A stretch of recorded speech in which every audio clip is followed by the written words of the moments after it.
चतुर व्यापारी। ये कहानी सुनिए प्रदीप शर्मा की आवाज में। एक व्यापारी था, वो बहुत ही बुद्धिमान होने के साथ बहुत धनवान भी था। उसका करोड़ों का कारोबार था। आसपास के इलाकों में उसकी बहुत धाक थी। उसके शहर में आए दिन कोई ना कोई चोरी होती रहती थी। मगर चोर बहुत चालाक था। वो कभी भी पकड़ा नहीं जाता था, क्योंकि हर बार वो चालाकी से चकमा देकर भाग जाता था। उस व्यापारी ने अपने बारे में ये अफवाह फैला रखी थी कि रात को उसे कुछ दिखाई नहीं देता, क्योंकि उसे रतौंधी नामक रोग है। जिसे रतौंधी रोग होता है, उसे रात में दिखाई नहीं देता। उधर जब चोर को यह पता चला कि उस व्यापारी को रतौंधी रोग है, तो उसने उस व्यापारी के घर चोरी करने की योजना बनाई। अभी तक चोर उसके घर में चोरी करने में सफल नहीं हो सका था। एक रात जब चोर उस व्यापारी के घर चोरी करने पहुंचा, तो व्यापारी की आंख खुल गई। उसने चोर को देख भी लिया, मगर सोचा कि चोर के पास कोई हथियार भी हो सकता है। उसने चालाकी से काम लिया। वो पास सो रही अपनी पत्नी से जोर से बोला, सुनती हो? अभी अभी मैंने एक सुंदर सपना देखा है। पत्नी ने पूछा, क्या देखा है? व्यापारी बोला, सुबह होते ही कच्चे रेशम के दाम दोगुने होने वाले हैं। अपने घर ढेर सारा रेशम का धागा है ना? हाँ, है तो सही, मगर रात को क्या करना है? पत्नी ने पूछा। दरअसल पत्नी को पता नहीं था कि घर में चोर घुसा हुआ है।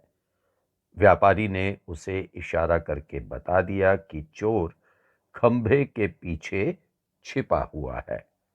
फिर व्यापारी बोला, मुझे रतौंधी नहीं होती तो सारा धागा इसी वक्त नाप कर देखता कि आखिर सूरज निकलते ही, यानी सुबह होते ही, कितना लाभ हो जाएगा।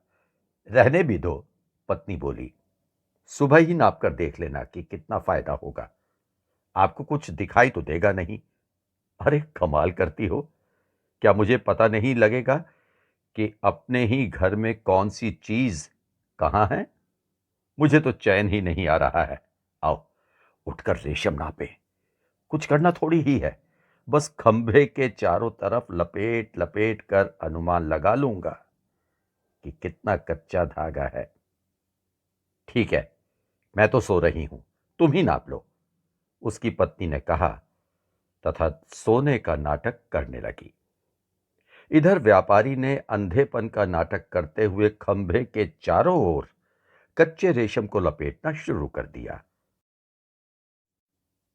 वो कई बार चोर के सामने से गुजरा, जो उसी खंभे से सटकर खड़ा था, मगर व्यापारी रेशम लपेटते हुए यही जता रहा था कि उसे रतौंधी के कारण कुछ भी दिखाई नहीं पड़ रहा है।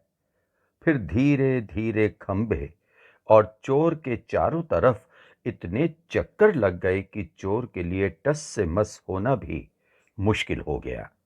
चोर ने यह सोचा था कि कच्चे रेशम के धागों को तोड़कर झट से निकल भागेगा, मगर उन कोमल कोमल धागों ने मिलकर इतना पक्का रूप धारण कर लिया था कि वो उनमें बंधकर ही रह गया।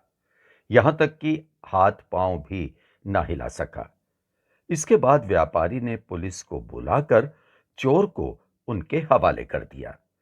चोर ने यह जान लिया कि कच्चे धागे आपस में जुड़कर जब एक हो जाते हैं, तो वे भी पक्के हो जाते हैं, अर्थात एकता की ताकत सबसे महान और अचूक है। दोस्तों, हमें इस कहानी से यह शिक्षा मिलती है कि हमें हमेशा बुद्धि से काम लेना चाहिए। एकता की ताकत सबसे महान और अचूक है, अतः हमें एकता से रहना चाहिए। किसी का बुरा नहीं सोचना चाहिए। आपसे अनुरोध है, कृपया चैनल को सब्सक्राइब, शेयर और लाइक करें। कहानी सुनने के लिए धन्यवाद। मेरा यानी प्रदीप शर्मा का नमस्कार स्वीकार कीजिए। फिर मिलेंगे।